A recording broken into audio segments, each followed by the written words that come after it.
Bonjour et bienvenue dans cette nouvelle vidéo où aujourd'hui on parle de candidose et de SIBO, notamment suite à tous les retours que j'ai eus sur ma vidéo témoignage où je vous explique comment j'ai guéri de la candidose et du SIBO. Merci d'ailleurs pour tous vos retours. Merci également à vous tous pour vos abonnements, vos messages et puis vos petits likes. Ça me fait toujours très plaisir et ça m'aide beaucoup à mettre mon travail en avant. Donc bienvenue d'ailleurs à toutes les personnes qui nous ont rejoints récemment, bienvenue à vous et puis dans cette vidéo j'espère donc pouvoir faire la suite également de cette vidéo témoignage puisqu'aujourd'hui donc on parle de candidose et de SIBO et surtout de pourquoi peut-être aujourd'hui vous avez mis beaucoup de choses en place et pourquoi peut-être vous ne guérissez pas malgré tous vos efforts, malgré toutes les recherches que vous avez faites, car je sais qu'il y a beaucoup d'informations qui circulent sur le sujet et que ça peut être vraiment difficile de s'y retrouver et surtout lorsqu'on n'a pas forcément les bons outils. Donc dans cette vidéo, je vais vraiment aller droit au but pour vous donner ce que je remarque en consultation qui fait que généralement c'est difficile de guérir parce qu'il n'y a pas les bonnes choses qui sont ciblées. Donc dans cette vidéo, je vais vous partager les 7 choses que je remarque vraiment très souvent en consultation qui sont négligées et qui pourtant sont fondamentales pour la guérison d'une candidose et d'un SIBO. Parce que oui, je rappelle que l'on peut guérir, contrairement à des fois ce que j'entends, si on peut guérir et heureusement qu'on peut guérir, d'ailleurs j'en suis la preuve. Je suis Mariette Biernacki, je suis naturopathe, coach et magnétiseuse et j'accompagne les personnes qui souffrent d'anxiété, de fatigue chronique, de burn-out à retrouver sérénité et vitalité au quotidien de manière naturelle. Et j'accompagne également les personnes qui ont des intolérances alimentaires à pouvoir guérir leurs intolérances, remanger de tout et puis retrouver la paix dans leur ventre, dans leur intestin. Si vous voulez d'ailleurs faire un premier pas chez vous de manière simple et guidée, eh bien vous pouvez télécharger mon e-book de 5 clés souvent négligées qui font la différence pour retrouver sérénité et vitalité au quotidien. Donc c'est un e-book qui est gratuit, il est offert, vous pouvez le retrouver dans la barre d'informations pour le télécharger. Dans cet e-book, vous trouverez vraiment des clés concrètes pour pouvoir avancer et mettre déjà des choses en pratique dans votre quotidien pour vous sentir mieux et avoir plus de sérénité, de vitalité. J'y partage vraiment un panel large d'informations. Donc n'hésitez pas à le télécharger si ça vous intéresse, c'est à votre disposition en barre d'infos. Donc en ce qui concerne la candidose et le SIBO, donc ce sont des infections des intestins. Donc la candidose plus particulièrement est une infection fongique, donc à levure. Donc ce sont des levures qui infectent vos intestins, qui les colonisent. Et le SIBO est une infection bactérienne qui est particulièrement localisée au niveau de l'intestin grêle et qui se caractérise par énormément de ballonnements. Donc si j'associe une vidéo dans laquelle je vous parle de candidose et de SIBO, c'est que dans mon approche, je les traite globalement de la même manière. Même si bien sûr il y a des petites variations en fonction de l'un et en fonction de l'autre, mais globalement ce sont à peu près les mêmes grands piliers que je vais développer avec vous en accompagnement. Et bien sûr après ce sera en fonction de chacun de vous que j'individualise, en fonction de vous, de vos symptômes et de vos prédispositions, mais pas forcément en fonction de si vous avez une candidose ou un SIBO, pas tant que ça finalement.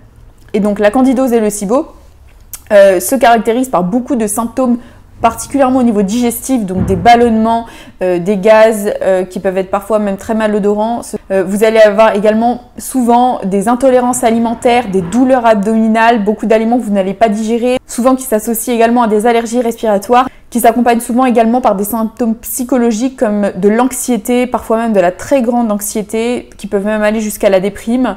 Du brouillard cérébral, c'est également quelque chose dont vous me faites très souvent part et qui me concernait également lorsque je souffrais de candidose et de SIBO. J'avais véritablement un brouillard cérébral constant. Ça peut être des migraines, des maux de tête, également des problèmes de peau, que ce soit des mycoses ou alors des petits boutons qui apparaissent par-ci par-là, des mycoses qui soient d'ailleurs vaginales, sur les pieds, etc.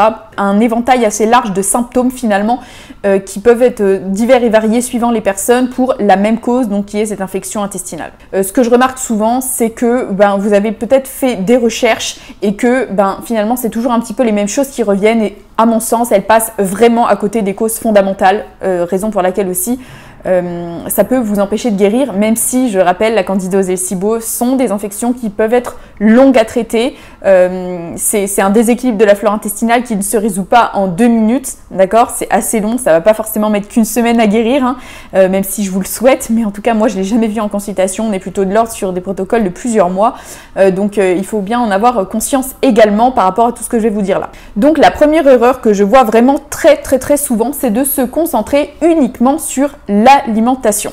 Pourquoi? Parce que quand on fait des recherches sur la candidose, sur le SIBO, la première chose que vous allez voir, c'est d'éviter tout sucre dans votre alimentation et si possible même la plupart des glucides.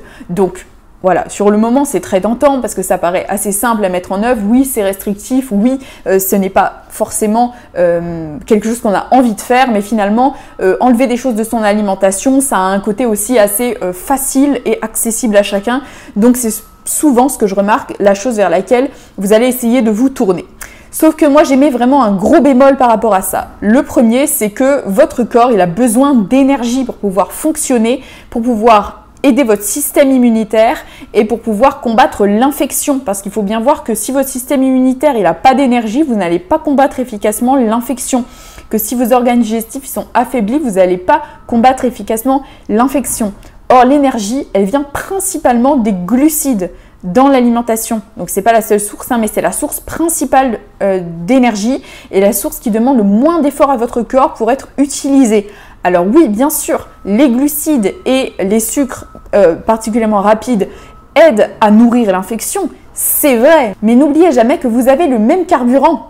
Donc il faut trouver le juste milieu entre vous nourrir vous, sans trop nourrir l'infection. Donc c'est vraiment ce qu'on va mettre en place lors de la première consultation. C'est un réglage alimentaire qui est adapté à vous et à vos symptômes et surtout qui ne vous affaiblisse pas.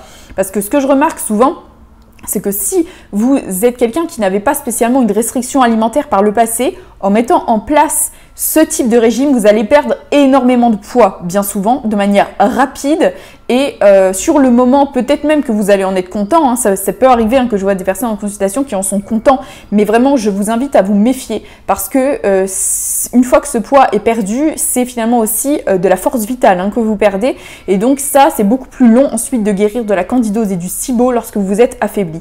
Donc vraiment, je vous invite à faire très attention à ça et si toutefois vous êtes quelqu'un qui avait plutôt un passé avec les régimes, les restrictions, etc., que ce soit dans le cadre de perte de poids ou autre, eh bien peut-être que vous vous rendez compte aujourd'hui que vous avez beau enlever tous les glucides, eh bien ça vous amène à faire des craquages et pour autant vous ne perdez pas de poids, mais vous ne guérissez pas non plus vite de la candidose et du SIBO.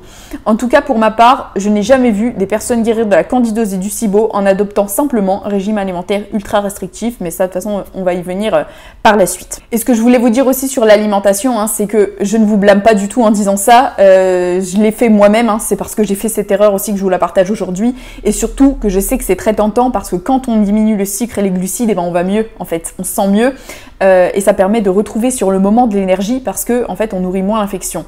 Donc vraiment, je comprends parfaitement si c'est une démarche que vous avez entamée parce que comme je vous dis, je l'ai faite moi-même et je me suis rendu compte en fait des dégâts que ça m'a causé. Donc comme je vous dis, de l'équilibre en toute chose et c'est pour ça que mettre en place un protocole qui ne vous dénutrisse pas au niveau alimentaire, c'est vraiment très important. Surtout que ce que je tiens à préciser aussi, c'est que quand vous remangerez normalement par la suite, parce que le principe de toute restriction, c'est qu'elle ne peut pas être tenue sur la durée, eh bien ça va revenir en fait les symptômes si vous n'avez pas justement pris en compte les autres points que je vais vous indiquer après.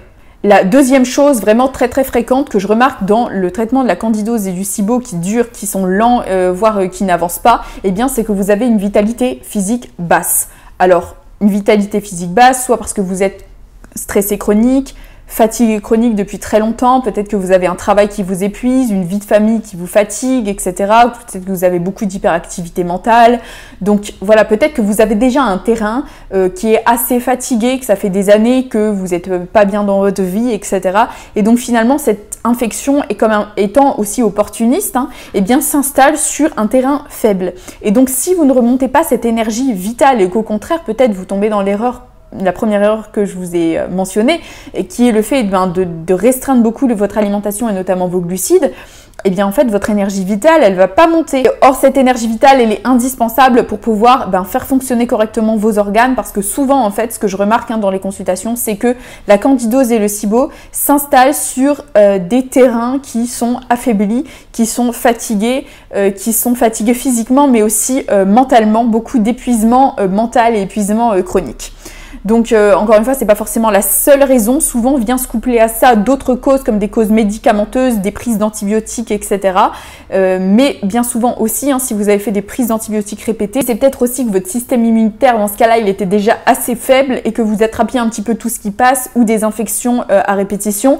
Ça, c'est quelque chose que je vois aussi assez souvent, des personnes par exemple qui ont attrapé des grosses infections à l'étranger notamment, mais pas que, hein, des staphylocoques ou ce genre de choses, et qui ont dû faire des grosses prises d'antibiotiques prolongées ou de manière répétée, et ça leur a détruit la flore intestinale, d'où ensuite l'apparition de candidose et de SIBO. Donc remonter votre énergie vitale, c'est pareil, une chose qu'on aborde vraiment en priorité dans l'accompagnement, parce que vous ne pouvez pas guérir de la candidose et du SIBO si vous ne remontez pas votre immunité et votre énergie vitale, tout simplement. Troisième chose qui est également très fréquente et souvent négligée, eh bien c'est le manque d'acidité gastrique, le manque d'acidité dans l'estomac. Donc souvent en fait quand vous avez de la candidose et du SIBO, vous avez peut-être l'impression d'avoir des pesanteurs gastriques, des remontées acides, des brûlures d'estomac, etc.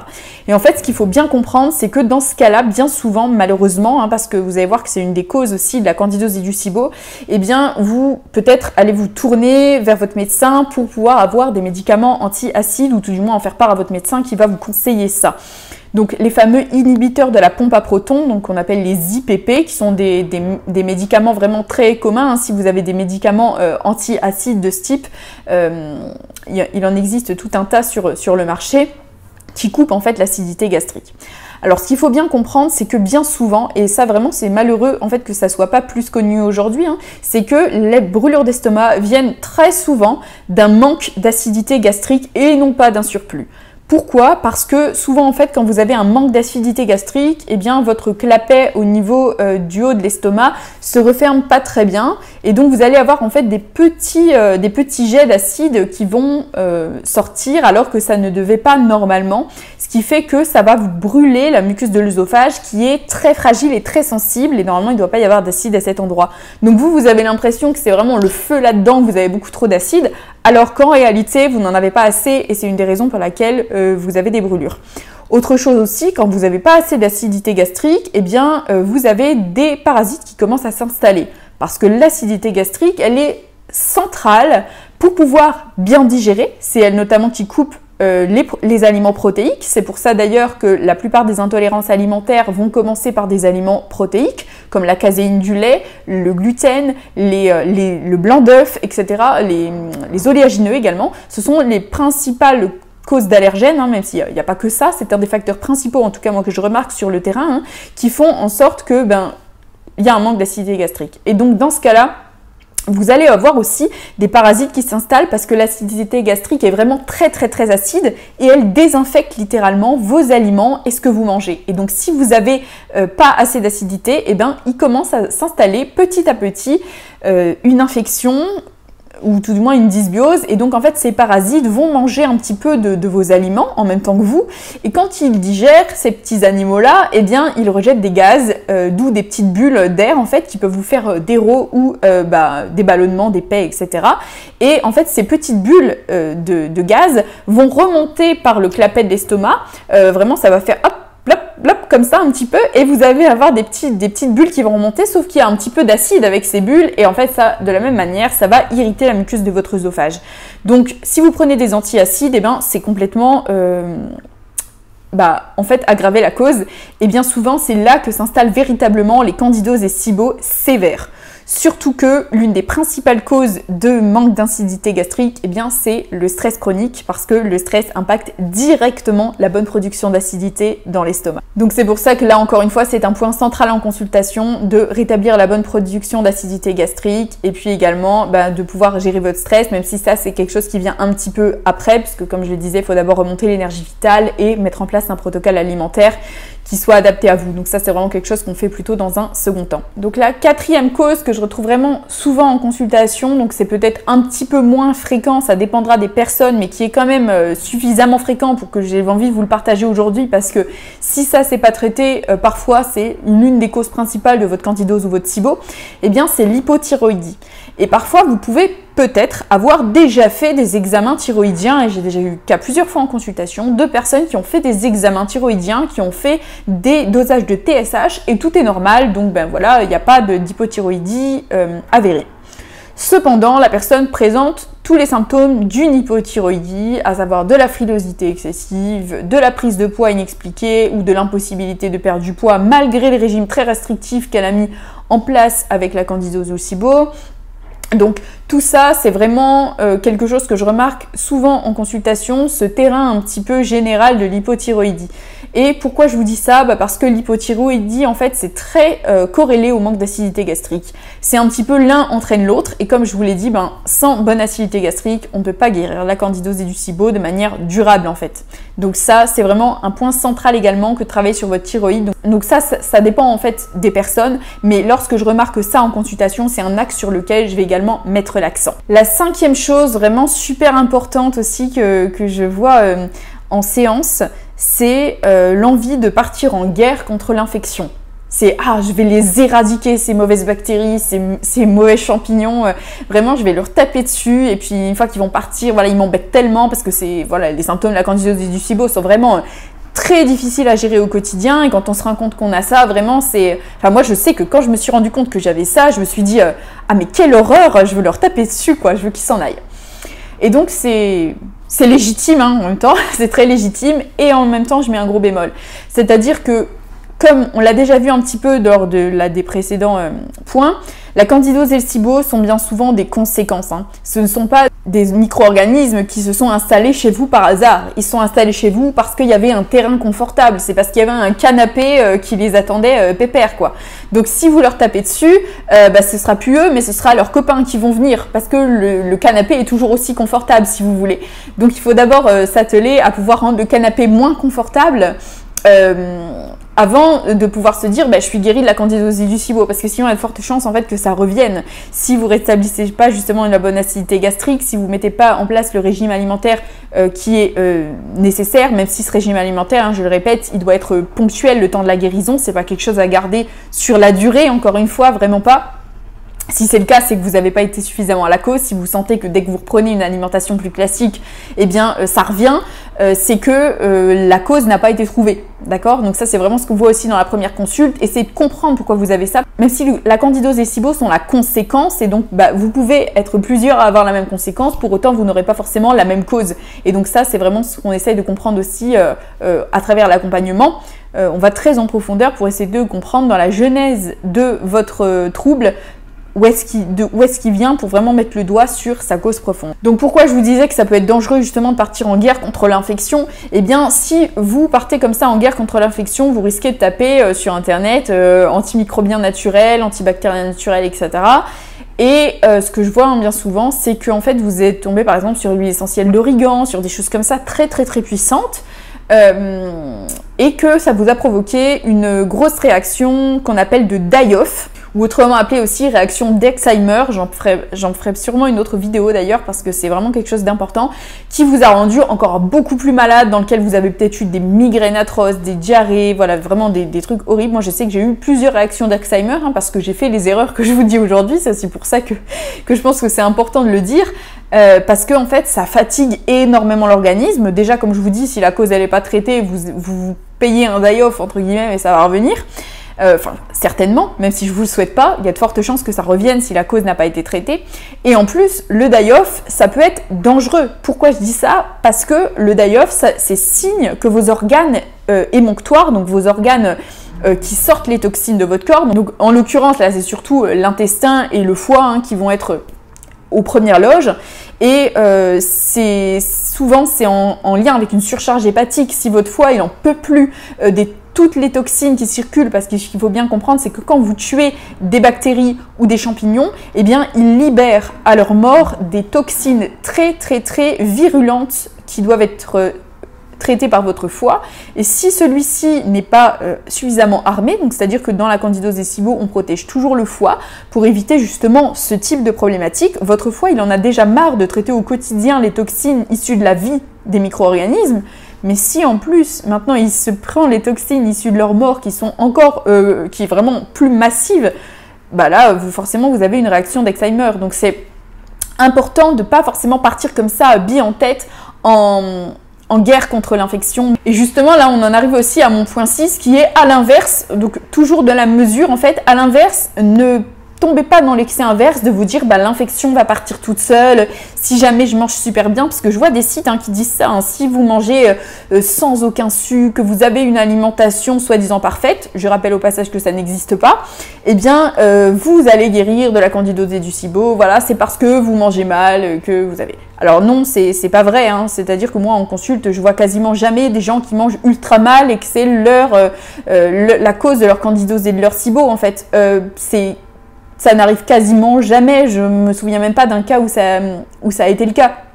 Donc en réalité, c'est bien plus complexe que ça et ne mettez pas trop l'alimentation non plus sur un piédestal, parce que je rappelle aussi que l'hyperrestriction peut vous créer des troubles du comportement alimentaire, des TCA. Donc le but, c'est pas que, parce que ça je le vois souvent aussi, quand vous sortez du régime candidose-SIBO parce que vous allez mieux, vous vous jetez en fait sur tout ce à quoi vous n'avez pas eu droit, et c'est aussi quelque chose d'assez... normal finalement, c'est une réponse naturelle du corps à la privation, et bien souvent en fait vous rechutez parce que c'est trop fort, trop vite, donc attention à pas avoir trop de restrictions, et justement attention aussi à traiter l'infection avec des antimicrobiens naturels, parce que si c'est pas le cas, eh bien vous allez devoir compenser par justement une alimentation ultra restrictive qui, comme je le disais, n'est pas viable sur le long terme et en plus n'éradique pas efficacement l'infection. Ou avec des compléments alimentaires aussi, je vois parfois des personnes qui se disent bah du coup moi je vais prendre des vitamines, je vais prendre des trucs et tout pour pouvoir m'aider à aller mieux.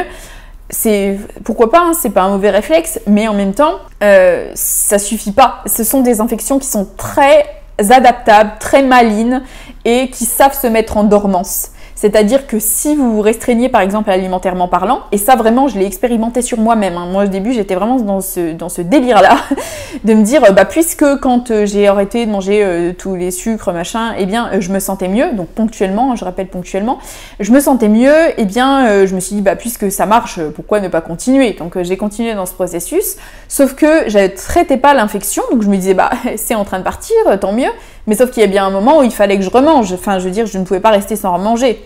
Et forcément, quand vous restez sans manger pendant longtemps, donc pareil, attention avec le jeûne, vous allez être attiré par des aliments qui sont caloriques et notamment glucidiques parce que votre corps vous le demande, encore une fois, c'est un besoin vital. Et donc, à ce moment-là, l'infection se remet en marche de manière très simple parce qu'en plus, ceux que vous allez, qui peut-être éventuellement mourraient de cette absence de sucre temporaire, eh bien, faut pas oublier que c'est toujours aussi les plus résistants qui survivent. Donc, ça marche comme ça dans la nature et pour les micro-organismes dont on parle, là, c'est le cas aussi.